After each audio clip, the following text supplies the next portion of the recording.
তাহলে এখন দেখো এটার জন্য কাজ কি, তাহলে এটার জন্য সহজ করে নাও।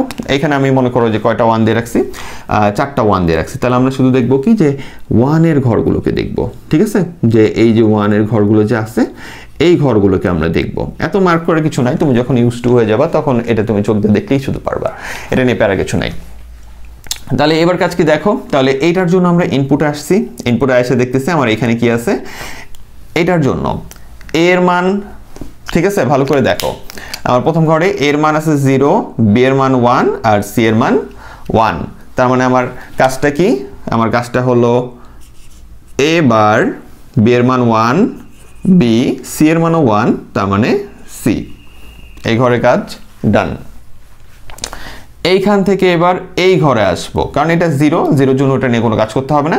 তাহলে পরবর্তী 1, প্রথম 1 এর জন্য এই কাজটা শেষ, এর পরবর্তী ঘরে আসতেছি এই 1 এর জন্য, এটার জন্য আবার ওর ইনপুটে যে কাজ করব।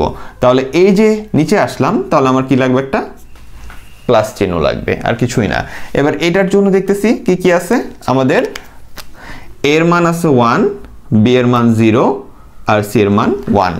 তাহলে 1 0 1, তাহলে এর মান যে 1 তার মানে সলিড এ, বি এর মান 0 তার মানে বি বার, আর সি এর মান 1 তার মানে সলিড সি। এই ঘরের কাজও শেষ। এবার তার নিচের ঘরে আসবো, কারণ আর 1 আছে, তাহলে আবার প্লাস চিহ্ন দিব। এরপরে কি আছে দেখো, এরপরে আছে কি আবার একটা 1। তাহলে এটার জন্য যদি আমরা এখন কাজ করি, তাহলে দেখো এর মান হলো, আবার তাকাও, এর মান হলো 1, বি এর মান হলো 1 এবং সি এর মান হলো 0।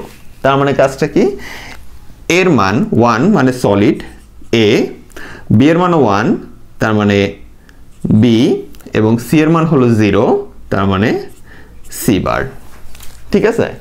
তাহলে এরপরে দেখো এই ঘরের জন্য কাজ শেষ হয়েছে। এর পরবর্তীতে আরো একটা ঘর আছে 1, মানে আমাদের আউটপুটে 1 আলা, তার মানে আমার এখানে আবার কি হবে, আবার একটা আমার প্লাস হবে।